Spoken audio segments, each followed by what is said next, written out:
pertama itu adalah pilihan berganda, ya. Ada pilihan berganda, kemudian juga nanti ada soal esai.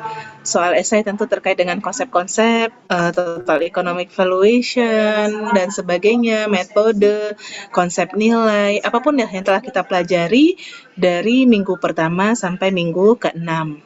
Ya, kemudian ada 2 soal studi kasus. Nah, ini kan akan agak banyak sedikit ya. Jadi ada 3 tipe soal, ada pilihan berganda. Ya, Anda nanti mengerjakannya jangan terlalu panik begitu ya. Terus nanti salah-salah ya. Jadi harus betul-betul diperhatikan apa yang dikerjakan. Kemudian ada soal esai, baca petunjuknya dengan benar, dan kemudian juga ada soal studi kasus hitungan. Ya, jadi tentu harus dipersiapkan juga Excel supaya Anda gampang dalam menghitung dan sebagainya. Ya, jadi Anda pelajari apa kalau teknik hitungan kita sudah memulainya dari apa? Dari awal discounting ya. Discounting itu kan juga sudah part of hitungan begitu ya. Bagaimana kalau kita membuat satu proyek begitu untuk pengelolaan lingkungan atau ekstraksi lingkungan. Nah, bagaimana mekanismenya, begitu apa yang harus kita perhatikan, tentu ada perhitungan discounting atau compounding juga di dalamnya, ya, kemudian konsep-konsep perhitungan apa nih supaya kita bisa dapat nilainya itu kan biasanya menggunakan net present value. Anda juga sudah tahu kan kalau net present value itu apa? Benefit yang telah didiscounting ya dikurang dengan cost yang sudah di-discounting kan? Itu nanti kita tahu keuntungan bersihnya begitu ya dalam jangka waktu umur proyek tertentu. Nah, itu juga sebenarnya prinsip itu bisa digunakan juga untuk menilai kerusakan SDAL.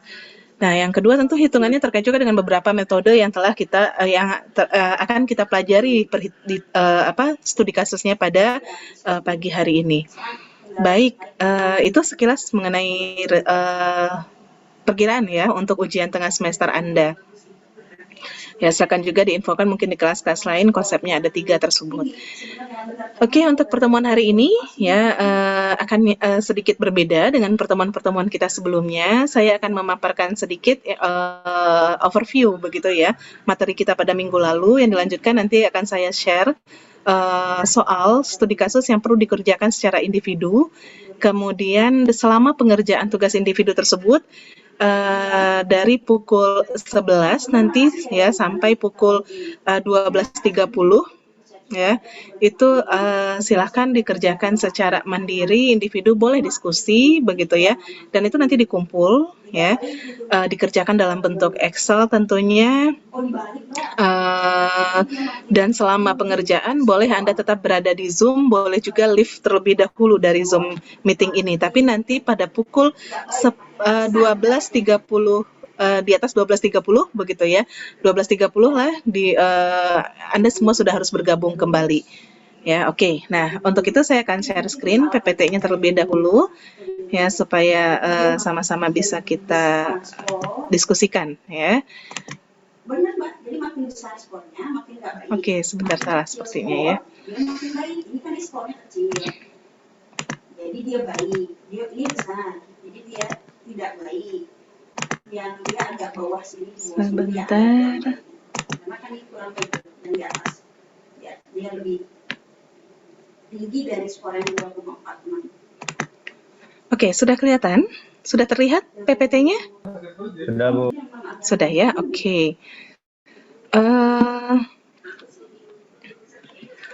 Baik, ya saya akan paparkan terlebih dahulu, singkat saja.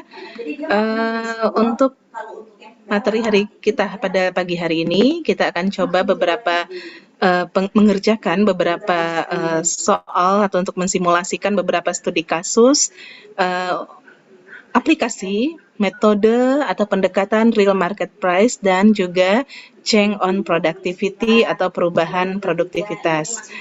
Ya, nah di sini learning outcome-nya untuk pertemuan ke-7 ini nanti Anda diharapkan dapat menghitung nilai ekonomi sumber daya alam dan lingkungan dengan pendekatan real market price atau produktivitas dan perubahan produktivitas. Ya, jadi ada 2. Kalau pendekatan produktivitas itu kita menggunakan harga komersial ya. Kalau di minggu sebelumnya kita juga mengkaitkannya ya, itu menganalogkannya itu dengan analisis pendapatan ya atau profit analysis begitu. Nah, kalau perubahan produktivitas nanti kita menilai input lingkungan ya ke dalam produktivitas suatu komoditas yang juga memanfaatkan sumber daya alam dan lingkungan ya. Nah, di sini ada beberapa saya ingatkan kembali mengenai chart ya atau skema dari metode penilaian sumber daya alam dan lingkungan berbasiskan konsep total economic value dan ecosystem services. Ya, ini untuk Anda mengingat kalau kita melakukan penilaian sumber daya alam, ya seyogyanya tentu yang kita maksudkan itu adalah menghitung total economic value atau TEV. Dalam aset sumber daya alam dan lingkungan, total economic value ini bisa dipecah menjadi dua bagian. Yang pertama, ya secara teorinya itu dikenal dengan nilai guna atau use value, dan yang kedua adalah nilai pengguna atau non-use value. Nah, untuk nilai non-guna ini sering juga disebut sebagai nilai pasif, begitu ya. Nah, kalau ini nilai aktif, ya ada juga yang menganalogkannya seperti itu. Nah, untuk use value sendiri, ya ada kita bedakan lagi antara actual value yang memang sudah dimanfaatkan begitu baik secara langsung atau direct use maupun secara tidak langsung indirect use ya. Dan dari use value ini ada juga yang dikenal dengan nilai pilihan atau option value. Option value ini adalah nilai potensial, ya, nilai potensi dari aset sumber daya alam lingkungan yang bisa dimanfaatkan ya di waktu berikutnya, begitu ya. Tentu dengan adanya kajian-kajian atau riset-riset lebih lanjut. Nah, pemanfaatan ini bisa oleh generasi yang memberikan penilaian ataupun generasi yang akan datang. Tapi dia ada potensi dimanfaatkan di masa yang akan datang oleh siapapun itu. Nah, kita lihat dulu untuk yang actual value ya. Actual value ini dalam use value ada nilai guna langsung ya dan nilai guna tidak langsung. Untuk nilai guna langsung sendiri ada yang sifatnya ekstraktif, ada yang non ekstraktif. Nah, untuk ekstraktif kalau dalam ecosystem services itu masuknya ke dalam kategori provisioning ecosystem services. Contohnya Anda tentu sudah tahu ikan, madu, begitu hasil tambang, emas, batu bara dan sebagainya, ya kayu juga di hutan, ya di hutan produksi atau apapun itu. Nah, untuk use value, direct use value ekstraktif ini yang masuk kategori provisioning ecosystem services ini, metode yang bisa kita gunakan antara lain real market price, ya, atau harga komersial, harga pasar, kemudian bisa juga dengan change on productivity, ya yang akan kita bahas juga, atau dengan production function approach. Kalau production function approach ini kita harus membuat fungsi produksinya. Ya, konsepnya sama dengan change on productivity ya. Minggu lalu kita sudah bahas. Bedanya hanyalah kalau change on productivity kita sudah ensure atau kita sudah yakin bahwasanya input lingkungan itu memengaruhi aset sumber daya alam dan lingkungan yang lain ya. Misalkan irigasi itu sudah pasti memengaruhi hasil padi ya. Nah, kalau production function approach ini kita harus buat dulu fungsi ekonometriknya begitu ya, fungsi produksi, input-input untuk padi itu apa saja, ada tenaga kerja, ada benih, pupuk, pestisida, termasuk air irigasi atau input lingkungan lainnya yang akan dinilai. Kenapa? Suara saya kedengaran? Dengar, Bu. Suara saya terdengar? Oke. Nah, untuk provisioning services ini bisa juga kita lakukan dengan pendekatan hedonic price method, begitu ya. Kalau untuk misalkan nilai hamparan padang rumput, begitu. Ya, tapi dilihat dari amenitasnya. Nah, biasanya kalau amenitas kita masuknya nanti itu ke indirect terkadang ya. Seharusnya bisa masuk ke indirect juga. Tapi kalau nilai hamparan padang rumputnya itu kita nilai dari hedonic price, dari harga properti itu juga bisa. Nah, kemudian juga untuk direct use value ini ada yang non-ekstraktif. Yang non-ekstraktif inilah yang masuk dalam kategori cultural ecosystem services dalam ecosystem service ya, pembagian ecosystem service yang masuk kultural. Biasanya asetnya ini berupa jasa wisata alam, pendidikan berbasis alam, dan sebagainya, riset juga. Nah, untuk metode untuk non-extractive direct use value yang masuk dalam cultural ecosystem services ini, metode yang bisa kita gunakan definitely yang pertama adalah travel cost method, ya, pendekatan biaya perjalanan. Ya, ini refill indirect proxy ya. Kemudian ada contingent valuation method dan juga contingent choice model. Yang ini adalah stated preference approach. Nah, ini akan kita pelajari hedonic, travel cost, CVM, dan CCM ini nanti di penilaian SDA 2. Nah, itu yang pertama. Yang untuk indirect use value, ya dalam ecosystem service, ya dalam Millennium Ecosystem Assessment, dia masuk dalam fungsi regulating, ya, atau regulating ecosystem services. Nah, contohnya, kawasan hutan sebagai penyedia udara bersih, oksigen, penyerap karbon, terumbu karang juga sebagai penyerap karbon, begitu ya. Kemudian juga mangrove pencegah banjir rob, pemecah ombak dan sebagainya. Nah, ini fungsi-fungsi regulating ya. Nah, metode yang bisa kita gunakan antara lain adalah contingent valuation method, contingent choice model, dan juga hedonic price method. Ya, kemudian ada option value ya untuk masih masuk use value. Ini option value ini bisa dia kategorinya provisioning, bisa kategorinya regulating, bisa kategorinya kultural ya. Setiap dari ekosistem services, tipe ekosistem services ini dalam option value berarti dia potensi ada pemanfaatannya di masa yang akan datang. Metode yang bisa kita gunakan untuk menilainya, ya berapa sih nilai potensi tersebut, antara lain adalah dengan stated preference approach tentunya, ya karena kan ini berkaitan dengan willingness to pay, karena dia belum ada begitu ya. Jadi mostly itu dengan CVM atau CCM.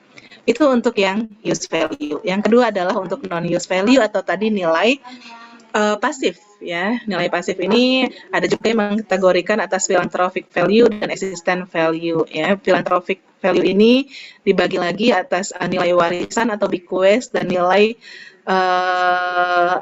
nilai altruis ya. Nilai kebahagiaan untuk orang lain begitu ya. Nilai altruis ini bisa masuk provisioning, regulating maupun kultural ya.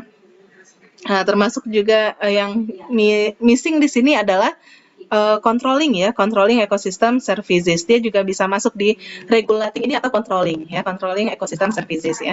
Nah, kemudian ini metode-metodenya untuk yang use value memang menggunakan semuanya dengan stated preference approach. Ya, ini sekilas mengingatkan Anda kembali. Kemudian untuk metode penilaian ekonominya sendiri, ya tadi yang sudah kita bahas, yang akan kita diskusikan pada pertemuan ke-7 hari ini adalah jasa ekosistem provisioning atau penyediaan. Nah, ada beberapa metode yang dapat digunakan. Tadi juga di slide sebelumnya sudah ada. Yang pertama adalah real market price atau pendekatan harga pasar. Ada change on productivity atau juga production function approach. Tapi kita tidak sampai ke production function approach ya, karena itu membutuhkan data-data yang lebih spesifik begitu. Kemudian ada contingent valuation method dan contingent choice model.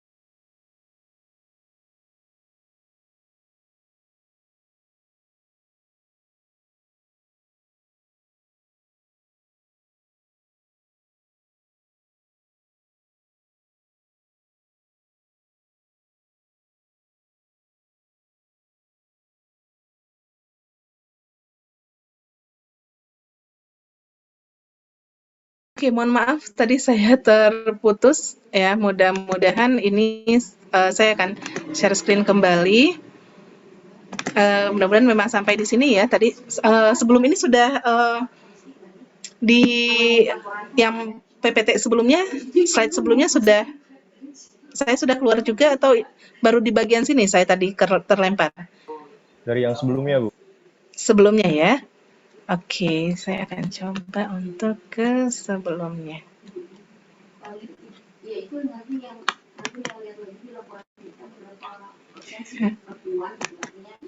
Oke.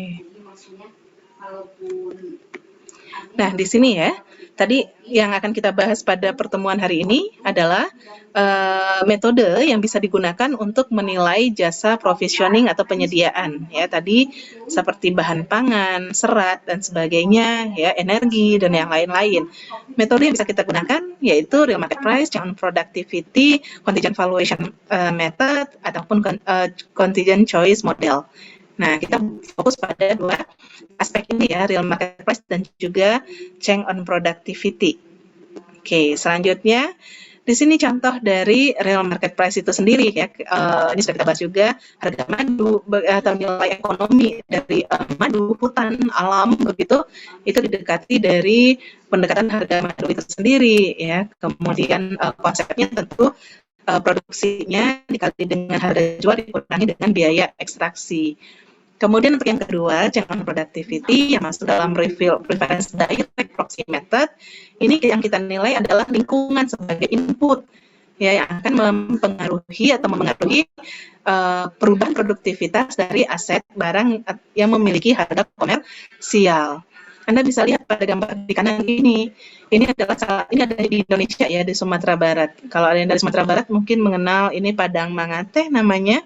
Ini merupakan satu hamparan ya untuk padang gebalaan sapi ya, sapi ternak liar yang diternak liar begitu, baik itu untuk perah maupun pedaging ya.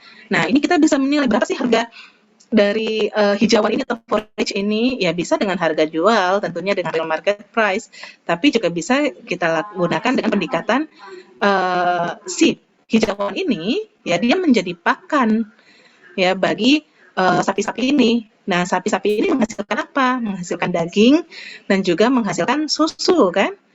Karena tadi ada sapi pedaging, dia ada sapi perah. Ya, nah kalau sapi pedaging tentu daging yang akan dihasilkan produknya. Kalau sapi perah tentu susu. Ya, nah kita lihat dari harga daging dan susu yang dihasilkan oleh si sapi-sapi ini dan perubahan harga ini ya bisa kita asumsikan juga dipengaruhi oleh perubahan pakan hijauannya. Karena sapi perah maupun sapi pedaging itu memang sangat bergantung sekali pada pakan hijauan atau forage ya. Nah, itu nanti kita lihat ke contoh kasusnya ya. Nah, ini tahapan dalam real market price ya. Saya ingatkan kembali ya, nanti silakan dibaca saja. Tentu setiap metode dalam valuasi kalau kita melakukan penilaian, tahapan yang pertama itu pasti sama ya. Kita tentukan dulu cakupan ya atau luasan SDA yang akan dinilai, ekosistem yang akan dinilai itu harus seperti itu. Kemudian baru kita identifikasi manfaatnya apa saja. Dalam konteks pertemuan ini tentu kita fokus pada manfaat langsung ya, direct use value. Nah, kemudian kita kumpulkan data jumlah dari manfaat langsung yang di provisioning asetnya tadi, dan ubah setiap manfaat tersebut ke dalam satuan waktu tertentu, per satuan waktu gitu ya. Kemudian dapatkan harga pasarnya dan juga dapatkan biaya untuk mengekstraksinya.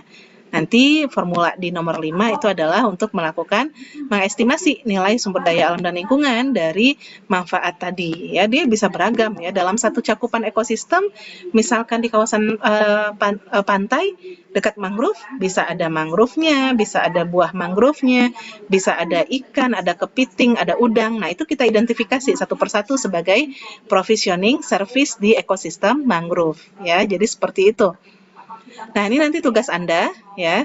Tugas ini silakan Anda kerjakan dalam Excel, silakan dibaca, Anda tentukan nilai ekonomi dari ekosistem terumbu karang dengan asumsi komoditas perikanan yang dihasilkan dari ekosistem terumbu karang di Kecamatan Selat Nasik, Kabupaten Belitung itu adalah rajungan, teripang, dan ikan karang. Ya. Kemudian tugas yang keduanya ya, ini kita lihat fungsi mangrove ya, penggunaan ekstraktif dari mangrove sebagai penghasil kayu Ya, Anda silahkan baca, luasannya itu ada 210,50 hektar. Kemudian kita tahu ya, mangrove itu tidak boleh semua dimanfaatkan kayunya, ya ada aturannya. Jadi kalau Anda melakukan penilaian SDA juga harus tahu ya, bagaimana aturannya, apakah ada undang-undangnya, peraturan menteri atau apapun. Misalkan hutan taman nasional kan tidak bisa kita nilai kayunya. Ya, maksudnya dalam konteks itu nilai komersial begitu. Nah, itu juga perlu hati-hati ya dalam menentukan nilai ekonomi. Nah, di sini diasumsikan zona untuk pemanfaatan kayu mangrove itu 45% dari luas hutan hektar. Produktivitas kayu itu 36 meter kubik, ya harga kayu juga sudah tersedia, begitu juga dengan biaya ekstraksi. Nah, bagaimana mendapatkan data-data ini? Biasanya tentu kita dengan survei secara primer kan ke pemanfaatnya. Ya, jadi Anda harus identifikasi, bisa nanti kemudian misalkan ada beberapa pengambil kayunya. Nah, nanti kita bisa gunakan harga rata-rata, biaya rata-rata, atau menggunakan pendekatan harga tertinggi, itu tergantung pada Anda sebagai penilai. Nah, kemudian itu untuk yang pertama. Anda tentukan berapa nilai guna langsungnya dari mangrove menghasilkan kayu. Jasa provisioningnya adalah kayu mangrove. Yang kedua, kalau terjadi kerusakan, kita asumsikan sehingga menurunkan produktivitas kayu sebesar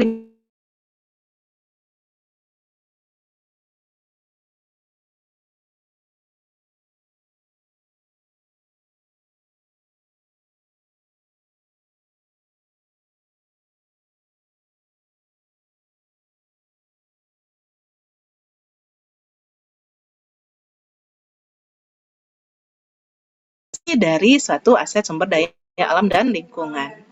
Ini tugas yang kedua. Kemudian tugas yang ketiga, ya untuk tugas ini agak banyak ya, tapi nggak apa-apa kan Anda punya waktu sampai 12.30 nanti. Untuk tugas yang ketiga,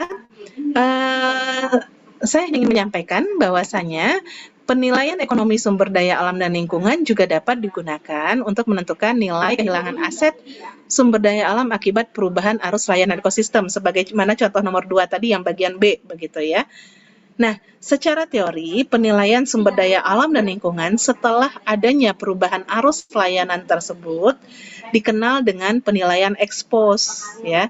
Sedangkan dalam kondisi normal tidak terjadi perubahan kualitas kuantitas atau arus layanan ekosistem atau sumber daya alam lingkungan, itu dikenal dengan penilaian secara ex ante, ya. Ini Nah, untuk kasus berikut kita akan coba melakukan penilaian pada kondisi ex post, ya. Nah, silakan Anda coba juga hitung, di sini ada suatu kawasan pertanian, terjadi pencemaran oleh industri pada tahun 2015, ini mohon maaf saya salah tipe ya, yang menyebabkan kerusakan di lahan pertanian. Pada tahun 2019, ini kelompok tani ya, saya kurang lagi taninya, kelompok tani melalui atau Poktan ya, melalui atau Gapoktan gabungan kelompok tani melalui kuasa hukum melakukan klaim atas kerugian atas kerusakan akibat pencemaran oleh industri tersebut. Ya, tahunnya 2019 klaim dilakukan. Pencemaran dimulai dari tahun 2015. Inilah nanti format discounting kita perlukan begitu ya.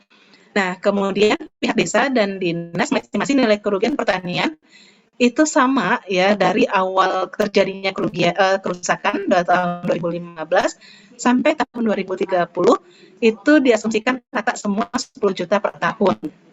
Nah, Anda coba cari tahu, ya ada estimasi berapa nilai kerusakan lahan pertanian jika diasumsikan suku bunga nominal itu konstan 6,5% per tahun dan tingkat inflasi juga konstan 2% per tahun.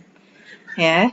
Nah, itu coba silakan dicari. Nah, ini konsep ini juga sama ya kalau Anda melakukan reboisasi ya, kemudian atau Anda melakukan upaya konservasi tertentu. Nah, ada pemanfaatannya. Nanti dengan adanya konservasi itu bisa ada hasil kayu misalkan dan sebagainya. Ya, itu silakan saja atau Anda membuat satu kawasan hutan rakyat. Ya, tentu Anda harus tahu analisis biaya manfaatnya. Ingat ke pertemuan awal, salah satu urgensi penilaian aset SDAL ini adalah untuk kita tahu bagaimana keputusan dalam pengelolaan sumber daya alam. Nah, keputusan pengelolaan ini tentu kita lihat mana yang lebih menguntungkan. Pendekatan yang paling jelas itu adalah dengan benefit cost analysis atau analisis profitabilitas ya atau feasibility study ya atau BCA.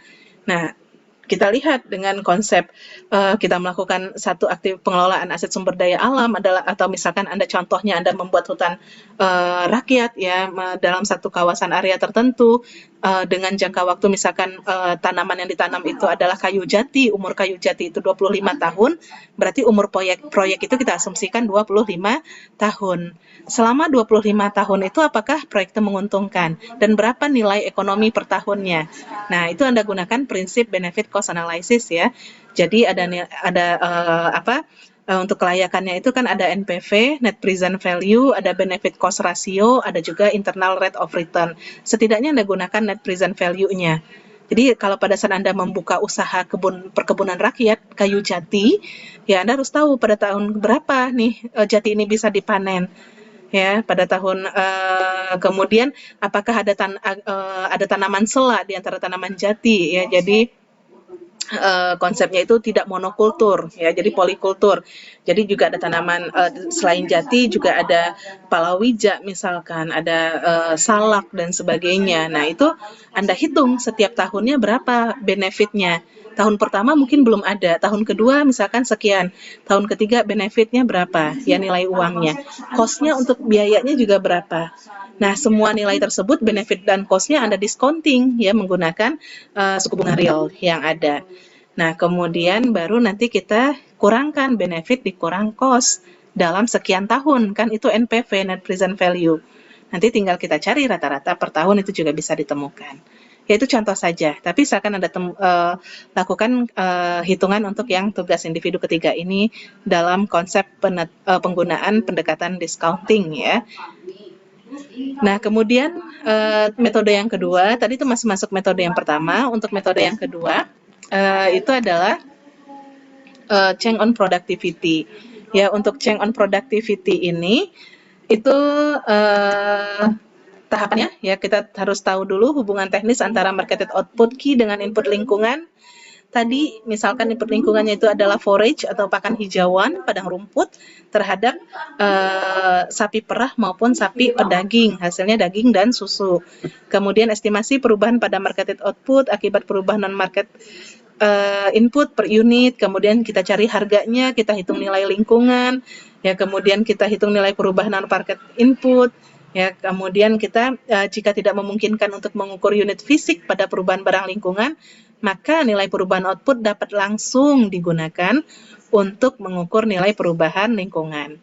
Ya, secara lebih spesifik ya bisa Anda lihat pada contoh tugas individu keempat. Ya, tadi saya samakan ya untuk tugasnya ini adalah ada satu kawasan padang rumput Padang Mangate yang terdapat di Sumatera Barat, merupakan hamparan padang rumput dengan luas 280 hektar, berperan penting dalam sistem ekologi dan kegiatan ekonomi peternakan sapi di daerah tersebut.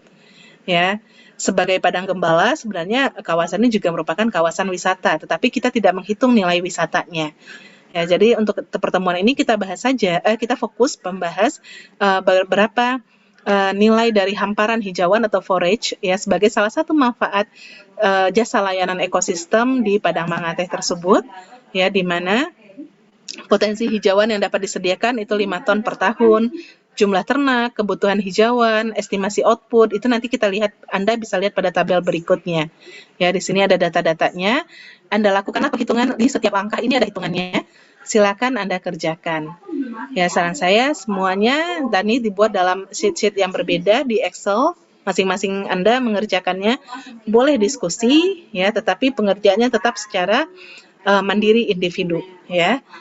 Oke, itu untuk tugasnya saya akan share ke sini ya. Saya akan stop share terlebih dahulu. Saya akan share melalui WA dan juga melalui chat materinya. Sebentar. Tunggu ya. Mana dia ini?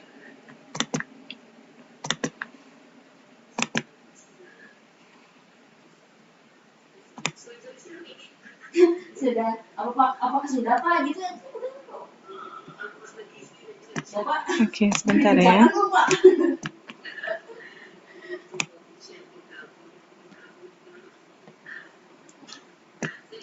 Oke, sudah bisa diunduh. Coba Anda unduh ya handout-nya. dan silakan dikerjakan di Excel. Nah, selama pengerjaan silakan saja kalau Anda ingin mengerjakannya tidak menggunakan Zoom ya, karena kan lumayan juga ya. Anda cuma mengerjakan, tidak harus di Zoom. Jadi silakan ya. Sudah bisa diunduh? Bisa, Bu. Sudah bisa? Sudah ya? Oke, ya. Silakan dikerjakan sebentar. Saya juga akan leave Zoom terlebih dahulu ya, tapi ya silakan kalau jika ada yang ditanyakan ya, saya akan tutup kamera ya. Anda juga boleh silakan leave jika diperlukan leave ya. Nanti pada pukul 12.30 kita akan bergabung kembali. Ada yang ingin ditanyakan terlebih dahulu? Dikerjakannya dalam Excel ya. Kalau tidak ada yang ingin ditanyakan, silakan dikerjakan sampai pukul 12.30. Izin bertanya tuh, Iya, silakan. nanti pengumpulannya lewat mana ya tuh? Nanti kolektif saja melalui Amirul atau Dimas ya. Nanti dikirim ke email saya. Tapi kita akan bahas dulu pada pukul 12.30 tersebut, ya. Ya baik Bu. Oke. Ya, nggak usah banyak-banyak kali.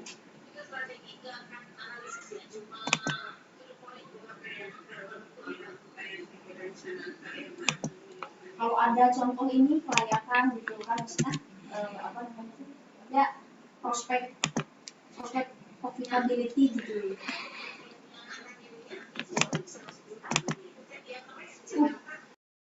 Bagi yang ingin live silakan saja ya. Mau diskusi breakout room juga Dimas bisa dibantu untuk membuat breakout room juga silakan. Baik Bu.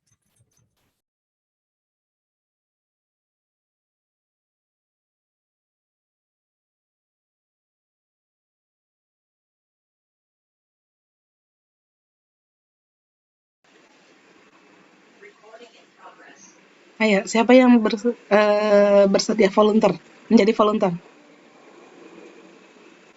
Masa harus ditunjuk? Ayo.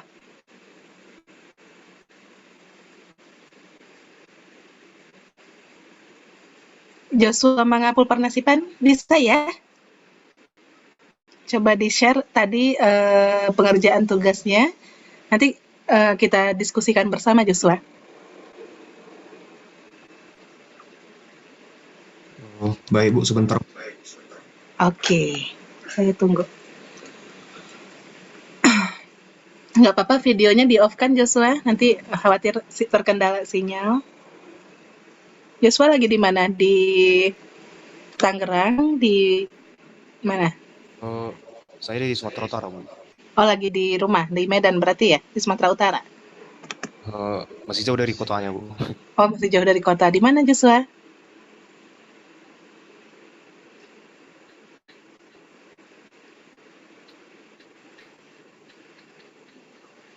Sudah bisa?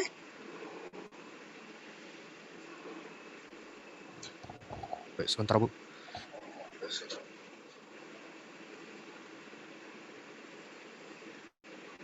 Untuk jawaban nomor 1 dulu ya.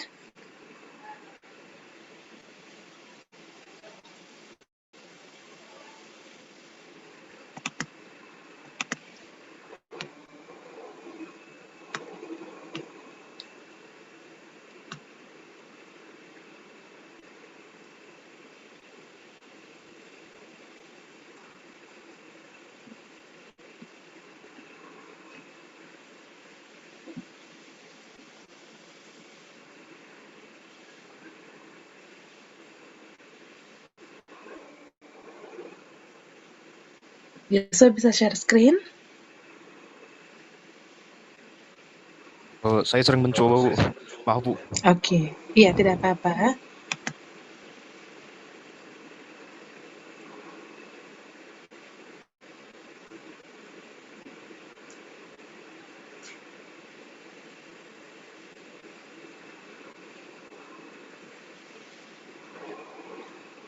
Atau sembari ini kalau Josia masih persiapan, untuk yang nomor 2 dulu Daniel Parasian. Daniel bisa bantu untuk yang nomor 2? Mohon maaf Bu, punya saya ke laptop saya ke restart barusan, jadi nggak ke save gitu Bu, jadi agak Oh, iya. Tapi sudah dikerjakan tadi Daniel? Udah Bu, Belum di-save? tadi udah ngabarin Naswa dari tadi Oh gitu. laptop saya diblokir. Iya, hati-hati ya. Nanti kalau misalkan tugas akhir apa segala macam, setiap bekerja langsung Ctrl S, Ctrl S. Iya Bu, maaf Bu. Oke, Arum, mungkin Arum nomor 2 Arum.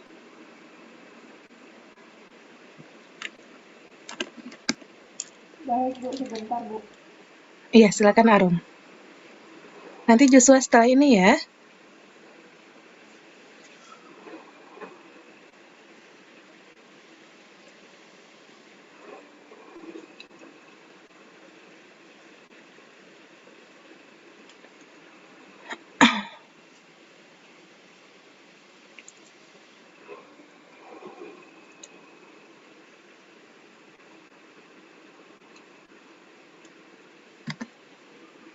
Apakah sudah terlihat Bu? Sudah terlihat. Silakan Arum dijelaskan. Ya, jadi yang A ini kan em, jumlah SDAL-nya itu dapatnya itu dari ini luas dikali luas hutan mangrove efektifnya 45% dikali sama produktivitas kayu 36 didapatkan 3.410. Lalu harga SDAL per meternya itu kan per meter kubiknya itu 80. Lalu biaya ekstraktifnya itu terdapat dari biaya ekstraksi yang 35.500 dikali sama jumlah SDAL didapatkan 121 juta sekian. Lalu nilai SDAL-nya tinggal dikurangan jumlah SDAL dikali harga dikurangi sama biaya ekstraktif didapatkan 151 juta sekian. Lalu yang untuk B itu terjadi kerusakan pada zona pemanfaatan mangrove tersebut 50% pada kawasan yang rusak. Jadi produktivitas kayunya itu 36 dikali sama 50% didapatkan 18. Lalu untuk jumlah SDM-nya itu luas dikali luas hutan mangrove efektif dikali sama 18 ini. Lalu harga SDL-nya tetap 80.000. Biaya ekstraktifnya itu jumlah SDAL yang 1.705 dikali sama 35.500. Lalu nilai SDAL-nya dapat dari 1.705 dikali 80.000 dikurangi sama 60 juta sekian didapatkan segini. Lalu untuk perubahan nilai guna SDAL-nya berarti yang sebelum kerusakan yang 151 juta dikurangi sama 75 juta sekian didapat 75 juta 874.725 rupiah. Itu Bu.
maaf, saya masih mute ya. Saya udah menjelaskan panjang lebar. Mohon maaf.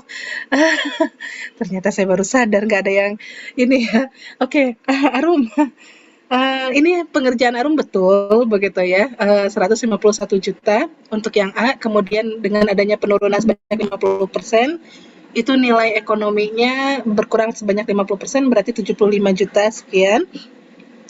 Nah, cuman dalam penjelasannya ini harus clear, ini adalah nilai ekonomi guna langsung mangrove sebagai penghasil kayu.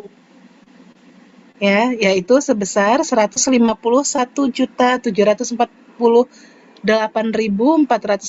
rupiah di tahun berapa. Nah, itu nanti harus spesifik juga kalau ada tahunnya, untuk berapa hektar. Dan kalau ditanya per hektar berarti tinggal dibagi 151 juta sekian dibagi 210,5 hektar. Begitu ya Harum dan kawan-kawan? Jadi harus spesifik menyebutkan nilai apa dari SDL tersebut, kemudian di tahun berapa, ya, dan itu untuk satuan berapa hektar. Dan kalau per hektar jadinya berapa. Nah, itu harus clear. Yang kedua, penurunan ini yang dikerjakan Arum ini sangat baik ya, dibuat lagi detail. Ya, ini kebetulan harga dan biaya ekstraksinya itu sama, maka adanya penurunan sebanyak 50% pada dasarnya tinggal kita kurangkan begitu ya. Jadi 50% dari 151 juta itu untuk jawaban yang B. Ya, tetapi tahapan pengerjaan yang dilakukan Arum inilah yang harus Anda lakukan karena biasanya ya dengan adanya perubahan kondisi itu harga kayu juga akan berubah, biaya ekstraksi biasanya juga akan berbeda. Ya, jadi tadi misalkan ada penurunan 50%, mungkin tidak serta-merta bisa langsung Anda kurangkan begitu ya 50%-nya dari nilai awal ya untuk yang jawaban B. Ini karena di soal asumsi harga dan biaya ekstraksi sama, maka nilai ekonomi mangrove sebagai penghasil kayu di mana untuk luasan sekian hektar itu berkurang dari 151 juta menjadi 75 juta. Begitu, Arum. Bisa ya, Arum dan teman-teman? Konsepnya difahami, bukan hanya hitungannya? Bisa, Bu. Bisa ya. Nanti kalau misalkan nanti Arum dan teman-teman yang memang ingin melakukan penilaian nilai guna menggunakan pendekatan sejenis, apabila dilihat ada perubahan arus layanan, itu biasanya hati-hati ya, biasanya efek terhadap harga dan biaya itu akan berbeda. Itu yang perlu dipertimbangkan dan diperhatikan pada saat pengukuran. Oke, terima kasih Arum untuk jawabannya. Selanjutnya tadi Joshua sudah bisa Joshua. Arum bisa stop share ya, terima kasih. Selanjutnya Joshua, silakan Joshua, sudah bisakah? Coba lagi. Izin Bu. Iya. Maaf Bu, tadi sinyal saya ngelek Bu. Iya, nggak apa-apa. Silakan dicoba lagi Joshua.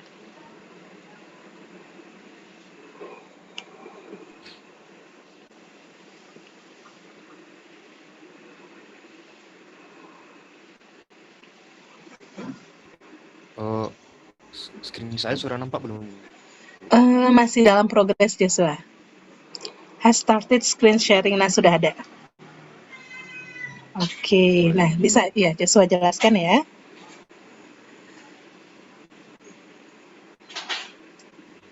Baik Bu, jadi di dalam soal tadi diketahui jumlah nelayan itu jumlah 100, kemudian jumlah trip nelayan per bulan itu ada 10, kemudian biaya tripnya itu 1.500.000. Kemudian untuk data itu mulai dari Januari sampai Maret dengan produksi per trip 15, kemudian harga jualnya itu 200.000. Kemudian untuk komoditas teripang, waktu penangkapan itu dari Januari sampai Desember untuk produksi per tripnya itu 2 kg, kemudian untuk harga jualnya itu 550.000. Kemudian untuk komoditas ikan, waktu penangkapannya itu dari Januari sampai Desember dengan produksi per tripnya itu 10 kg dengan harga jual 50.000. Kemudian ditanya nilai ekonomi aspek penilaian, aspek perikanan. Yang pertama, untuk komoditas rajungan, jumlah SDL-nya itu diperoleh dari jumlah nelayan kali jumlah trip nelayan dikali jumlah produksi dikali jumlah produksi per trip dikali jumlah bulan yaitu hasilnya 45.000. Oke. Yang perhitungan tadi untuk teripang 24.000, kemudian untuk ikan 120.000. Kemudian untuk harga SDHL untuk perazungan di sama tadi dengan yang harga jual, yaitu untuk perazungan 200.000, untuk teripang 550.000, untuk ikan 50.000.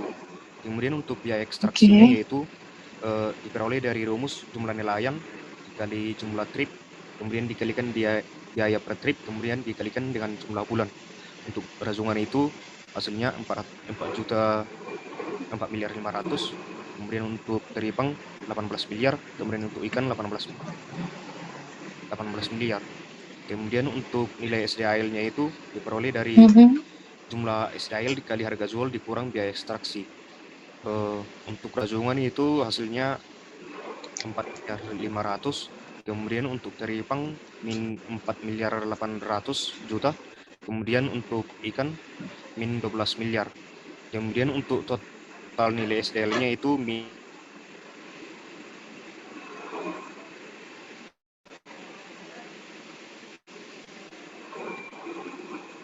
Oke.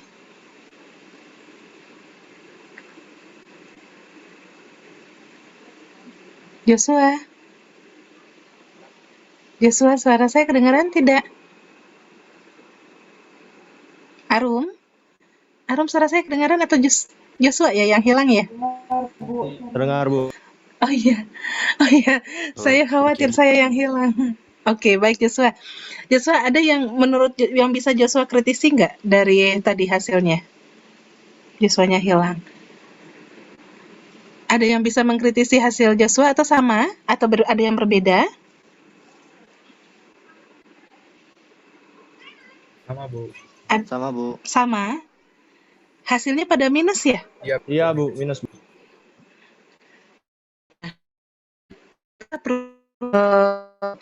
Satu, berarti ini kenapa ekonominya minus? Berarti ada yang salah nih dari tata kelola.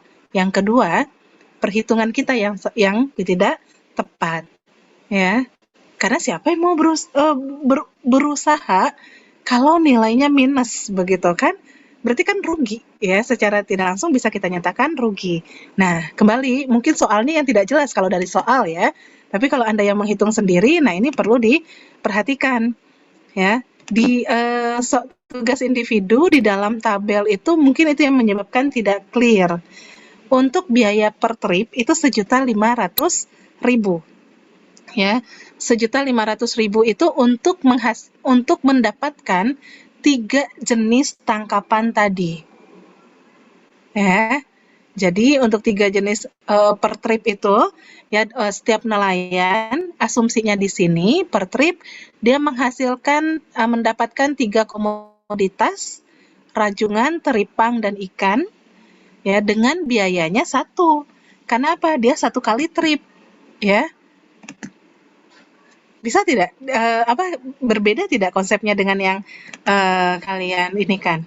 Saya akan coba share screen juga ya hasil saya. Ya, jadi perlu diperhatikan itu ya, karena kalau Anda kalau misalkan bertanya, Anda harus tahu, Pak, kalau Bapak menangkap ikan, ya menggunakan apa? Kapal, oke. Ya, dengan kapal itu 1 kali melaut itu berapa hari? Sehari misalkan. Berangkat habis maghrib, pulang lagi itu sebelum subuh.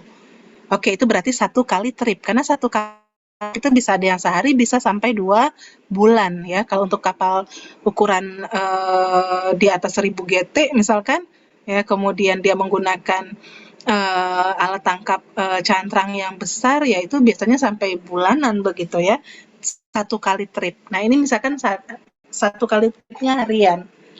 Nah, dalam 1 kali melaut, ya, Bapak balik hari itu apa aja sih Pak yang didapat ikannya, jenis-jenisnya? Oh, ada ikan karang, ada teripang, ada rajungan. Itu untuk 1 kali trip, ya. Berapa hasil ikan, teripang, rajungan?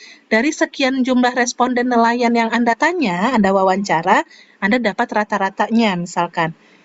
Kemudian harga, misalkan ini Anda lihat harga di TPI. ya, tempat pelelangan ikan.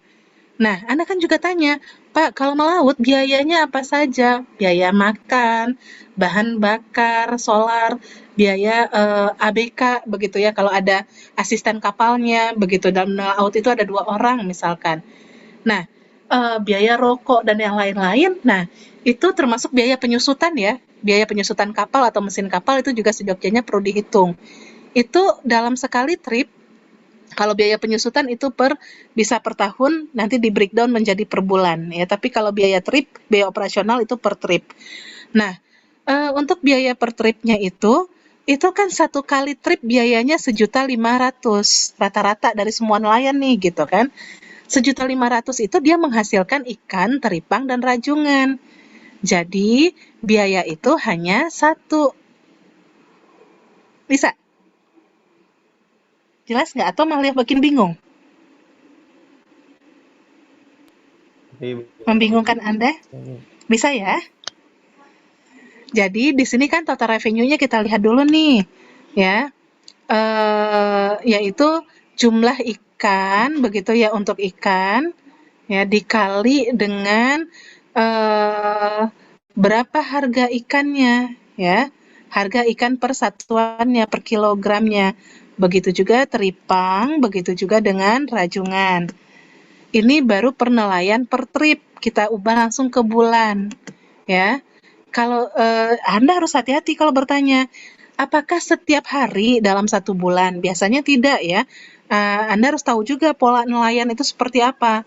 Biasanya setelah sekian minggu melaut, itu ada 1 minggu atau berapa hari itu waktu istirahat.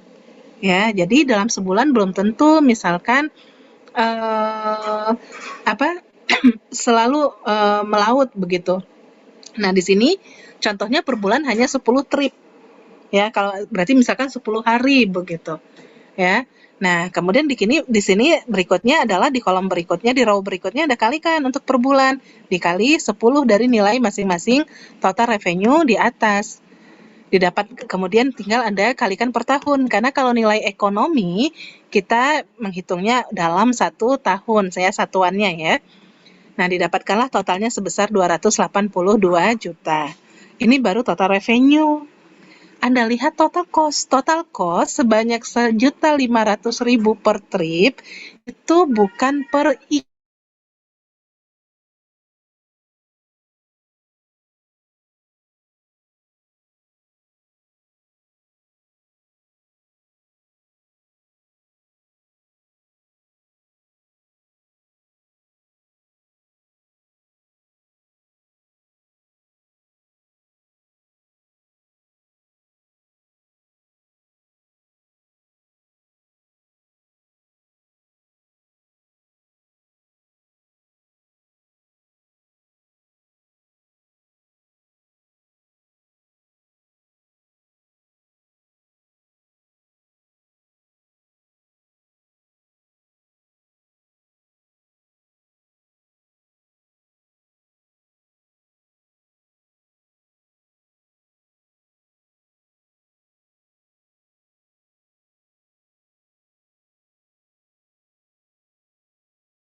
Oke, mohon maaf ya, tadi saya ini, oke, saya akan share screen secara cepat ya.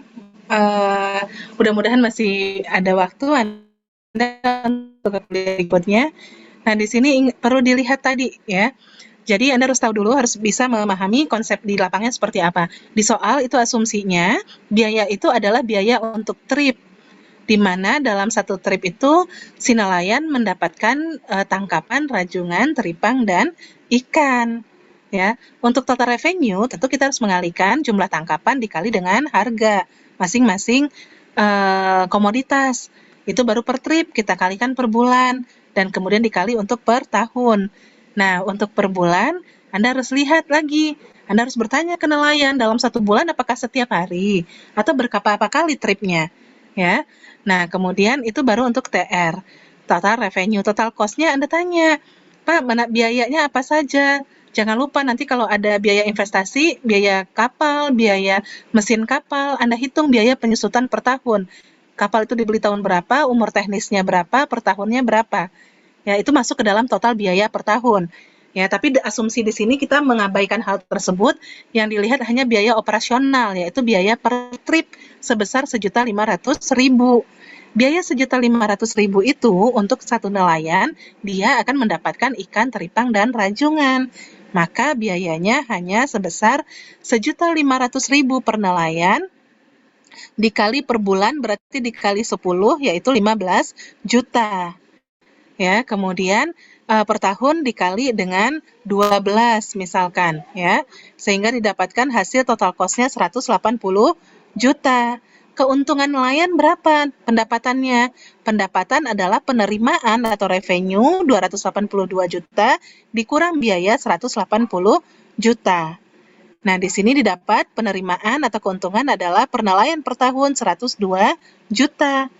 Ini baru per nelayan, belum bisa menunjukkan nilai ekonomi dari kawasan. Nilai ekonomi dari kawasan sebagai penghasil jasanya, menghasil provisioning services-nya menghasilkan ikan-ikanan, ya, tentu kita lihatnya dari berapa jumlah nelayan yang melakukan kegiatan penangkapan ikan, ya, di daerah tersebut. Misalkan di sini ada 100 orang. Maka nilai 102 juta per nelayan ini dikali dengan 100 sehingga didapat nilai ekonomi guna langsung yaitu sebesar 10.200.000.000 per tahun. Bisa ya, Joshua dan teman-teman? Dimas, Alivia? Baik, bisa Bu. Bisa?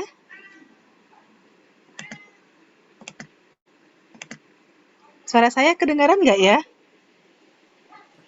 Terdengar, Bu. Dengar, Bu. Bisa ya? Oke ya, jadi begitu konsepnya ya. Kalau tadi Anda kan seperti yang dicontohkan Joshua, itu dihitung lagi masing-masing biaya itu untuk per satuan ikan ya. Nah, ini yang harus hati-hati. Kecuali memang nanti ada, misalkan ada nelayan A dia hanya menangkap ikan. Nelayan B ikan teripang, nelayan C ikan teripang rajungan, D ikan teripang rajungan. Nah, itu baru nanti per biayanya kita bedakan ya, kita spesifikasikan lagi. Itu untuk yang nomor 1. Ya, semoga kalau misal belum paham silakan bertanya di grup nanti. Untuk nomor 2 ya, ini sudah sama dilakukan tadi ya. Selanjutnya untuk yang nomor 3 sama tidak hasilnya seperti ini? 140 juta. Ada yang berbeda? Jadi konsepnya kan Anda perlu lihat yang di data ya, itu adalah nilai kerugian pertanian sebesar 10 juta per tahun dari 2015 sampai 2030. Klaim dilakukan pada tahun 2019, berarti ini tahun dasar kita. Ya, yang diketahui adalah tingkat suku bunga nominal dan tingkat inflasi. Ya, dan pada perhitungan discounting ini tingkat suku bunga atau R yang kita gunakan ini adalah tingkat suku bunga real. Tingkat suku bunga real formulanya adalah tingkat suku bunga nominal dikurangi inflasi dibagi 1 ditambah inflasi. Ya, sehingga didapat nanti tingkat suku bunga realnya adalah sebesar 4,4%. Nah, tingkat suku bunga real inilah yang sudah memperhitungkan inflasi yang kita gunakan sebagai diskon faktor. Ya. Nah, karena tahun klaimnya itu 2019, maka nilai 10 juta dari tahun 2015 ke 2018 itu kan kita menarik nilai masa lalu ke nilai saat ini ya. Ya, nah, nilai saat ini di masa lalu itu berapa begitu ya? Nilai saat ini dinilai masa lalu. Jadi di tahun 2019 10 juta, di tahun 2015-nya berapa sesungguhnya nilai tersebut? Nilai realnya, bukan nilai nominal. Nah, kita lakukan dengan teknik compounding ya. Berarti nilai nominal ini kita kalikan dengan compounding faktornya, yaitu 1 tambah R pangkat T, didapatlah hasil discounted kerugian pertanian sebesar 11.884.000 di tahun 2015. Sampai tahun 2018 ini masih discounted. Kenapa? Compounding. Kenapa? Karena kita ingin melihat nilai 10 juta ini di masa yang lalu. Nah, kemudian karena dia masih berlaku sampai tahun 2030 kerugian ini, maka nilai-nilai berikutnya kita discounting ya. Dari 2019 berarti ini tahun ke-0 dia 1. Ya, kemudian di sini Anda tentukanlah diskon faktornya dan nilai 10 juta di tahun 2019 di tahun 2020 itu menjadi nilai realnya adalah 9.577.000. Ya, nilai itu kan nilai yang berbeda antar waktu. Anda ingat konsep time value of money. Ya, didapat di sini nilai kerugian. Kalau Anda menghitung kerugian akibat kerusakan sumber daya, itu didapat sebesar di lahan pertanian akibat pencemaran air sebesar 140.301.829.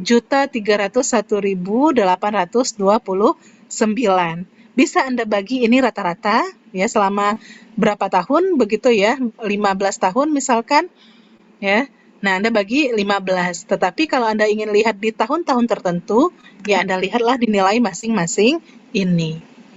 Bisa difahami untuk yang soal nomor 3? Bisa? Bisa, Bu. Bisa, Bu. Oke. Nanti kalau sama ya, kalau misalkan Anda diminta membuka hutan rakyat misalkan ya, Anda membuka hutan rakyat. Ya, dilihat umur teknisnya, umur proyek, ya, umur teknis, umur investasi terlama, ya, investasi terlama itu kan sama dengan umur proyek ya. Misal di sini adalah kayu jati, ya, sama dengan 20 tahun, ya. Kemudian konsepnya adalah sistemnya itu agroforestry begitu ya. Jadi ada tanaman sela. Ya, maka Anda cari misalkan berapa nilai ekonomi dari hutan rakyat. Ya, nilai ekonomi hutan rakyat ya dengan konsep tadi pengusahaannya selama 20 tahun, itu Anda gunakan prinsip analisis kelayakan ya. Kelayakan salah satunya dilihat dari NPV ya. Sama dengan benefit dikurang cost ya, tapi benefit dan cost-nya ini yang sudah di-discounted seperti ini. Ya, benefitnya bisa dilihat dari semua tanaman, kemudian untuk kayu jatinya sendiri di tahun berapa baru bisa menghasilkan. Dikurang dengan biaya-biaya per tahun selama 20 tahun. Ya, itu konsep yang sama ya dengan apa yang kita diskusikan di sini. Kemudian yang nomor 4. Ya, untuk nomor 4 ini juga ya, Anda perlu tahu untuk nomor 4 kita lihat pakan hijauan atau forage. Ya, dilihat ya, itu merupakan info lingkungan yang akan membantu produktivitas dari sapi pedaging dan sapi perah di Padang Mengateh. Ya, di Padang Mengateh di Sumatera Barat. Ya, dengan asumsi jumlah ternak 1.300 untuk sapi pedaging, sapi perahnya 160. Satuan ternak ini sudah standar ya. Untuk sapi pedaging itu rata-rata 0,73, sapi perah 0,8. Ini untuk melihat bagaimana nanti konsumsi pakannya ya. Kemudian sapi pedaging ini menghasilkan produksi daging 25 kg per tahun. Sapi perah menghasilkan susu 550 liter per tahun. Ini data yang diketahui. Nah, tahap pertama tentu Anda perlu lakukan terlebih dahulu mencari tahu berapa total produksi daging dan juga susunya dari keseluruhan sapi ya ternak yang ada di Padang Mangateh tersebut. Ya, untuk produksi daging 25 kilo per tahun per ekor dikali dengan 1.300, sedangkan yang susu sapi ya 550 liter per tahun per sapi begitu ya per ekor dikali dengan jumlah ternak sapi perah. Didapatkan hasilnya 32.500 kg per tahun untuk produksi daging dan 88.000 liter per tahun untuk produksi susu sapi. Tahapan berikutnya yang tadi telah Anda lakukan, yaitu tadi Anda lihat berapa harganya, kan juga sudah ditentukan. Harga susu itu per liternya 12.000, daging 45.000. Ini kan baru data produksi ya. Kita butuh data nilai ekonominya. Maka dikalilah dengan harga ya. Total produksi masing-masing produk dari komoditas tadi ya itu dikalikan dengan harga didapat nilai 2,5 miliar ya. Nah, nilai output ternak itu yaitu tadi nilai daging plus nilai susu. Berikutnya Anda cari berapa satuan ternaknya berspesies begitu ya. Karena kita akan melihat nilai pakan atau hijauan atau forage sebagai nilai input bagi produksi daging dan susu dari sapi pedaging dan sapi perah. Ya, berarti kita harus tahu berapa standar satuan ternak ya untuk sapi pedaging per satu ternak dan juga sapi perah dikalikan dengan jumlah ternak masing-masing komoditas ya. Anda dapatkan total satuan ternaknya itu adalah atau animal unitnya itu sebesar 1.077. Nah, nilai satuan ternak ini atau animal unit inilah nanti yang akan berfungsi pada saat kita menghitung nilai ekonomi dari hijauan atau forage Padang Mangateh ini.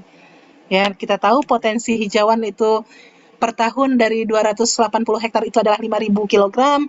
Ya, kemudian Anda juga tahu kebutuhan hijauan untuk satu satuan ternak itu 2.000 kg. Ya, Anda tinggal cari berapa nilai 1 kilogram hijauan.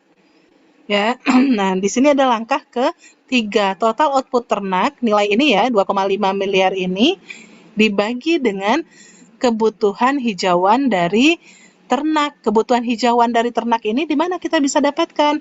Dari total satuan ternak dikali dengan jumlah kebutuhan hijauannya. Jadi kan ini 2.000 untuk satu satuan ternak. Total satuan ternak kita 1.077. Berarti 2.000 dikali 1.077 ya. Ini merupakan pembagi untuk menghitung nilai 1 kilogram hijauan, nilai moneternya. Ya, didapatlah nilai 1 kilogram hijauan itu Rp1.169 per kilogram. Tinggal Anda kalikan nilai tersebut dengan total luasan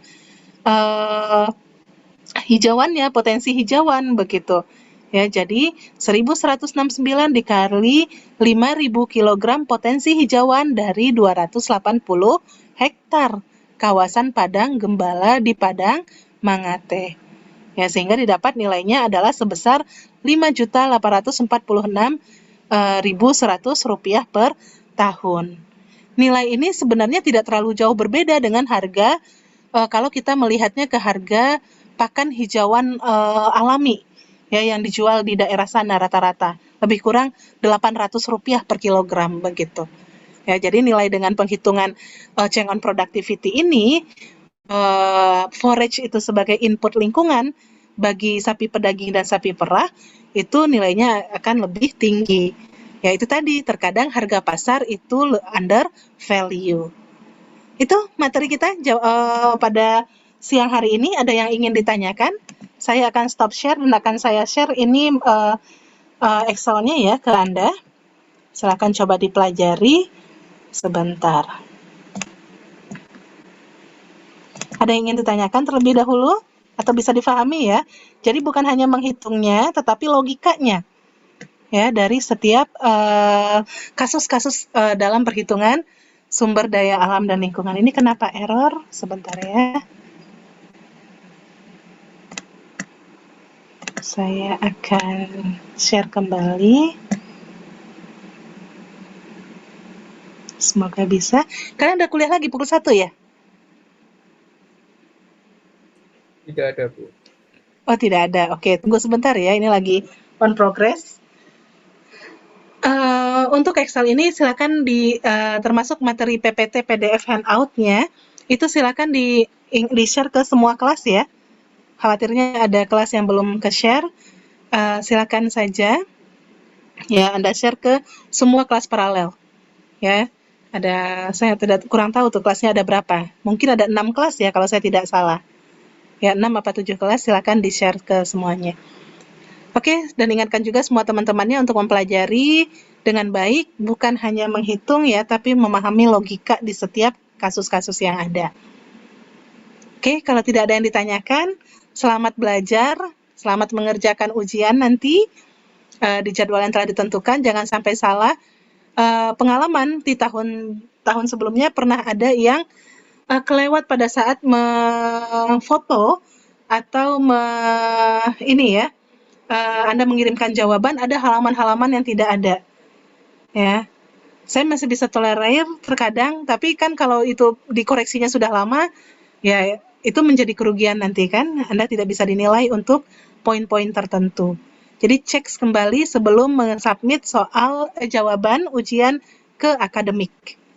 Ya, tolong diperhatikan hal-hal tersebut yang detail karena itu akan mempengaruhi nilai Anda. Oke, selamat belajar. Ya, Bu. semoga selalu sehat selalu ya. Kenapa Dimas?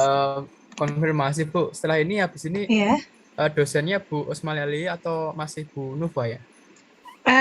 Harapannya Bu Osmaleli ya, tapi nanti saya pastikan dulu ke Bu Osmaleli apakah Bu Osmaleli available untuk 7 pertemuan begitu ya. Nanti akan saya sampaikan ke Dimas.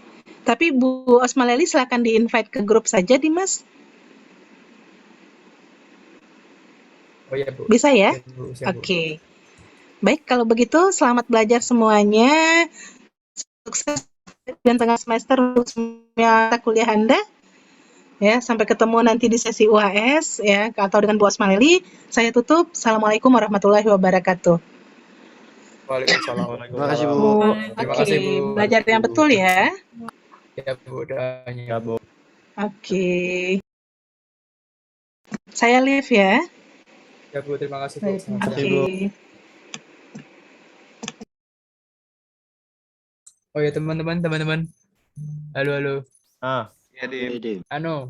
Besok itu kan kemarin kan ada pengumuman sosialisasi kan ya, sosialisasi buat UTS dulu. Nah, itu kan di pengumuman itu kayaknya aku baca itu perwakilan. Nah, terus aku karena biar cepet-cepetan kan itu kayak ngisi worksheet gitu. Jadi biar cepet-cepetan sama kelas lainnya, se-stand gitu.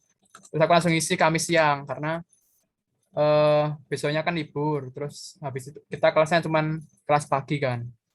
Itu 11:30 kayaknya. Nah, itu kan habis HPB tuh. Nah, ternyata tuh sosialisasinya itu satu kelas semuanya gitu. Dan kemungkinan itu besok itu juga sekalian simulasi suruh pakai 2 device juga gitu. Nah, itu pada bisa kan ya? Kamis siang. Bisa. Jam berapa, Dim? Bisa, tapi jam berapa? Bentar, aku juga kayaknya jam 11:30 apa ya? Saya sosialisasi. Ini diet kan tuh siapa? Mas jam setengah Ya. 11 kalau nggak salah. 10:30 yang sesi 1. Ya sampai nggak tahu sampai jam berapa, tapi tadi ngelihat punya teman mekanismenya ada lembaga, terus kita dipanggil satu-satu, di absen, dicek apakah udah sesuai apa belum, nanti kalau ada yang salah-salah direvisi sama dia posisi kamera. Itu jam 10:30 sampai 11:30. 11:30 sampai 11:30. Jadi benar-benar kayak apa ya, dipanggilin satu ya lebih ya. Jadi temanmu udah ada yang simulasi. Iya, di absen satu-satu, dicek kamera device 1 dan 2-nya posisinya udah benar apa belum gitu-gitu. Gitu. Berarti udah benar siap-siapin semuanya aja. Gitu aja teman-teman ya. Silahkan bisa Cepet banget nggak sih tadi jelasinnya, Badar? Bingung. PSDA-nya. Oke, gitu aja. Terima kasih teman-teman. Bisa istirahat. Thank you. Aku enak aja lah ya. Gas.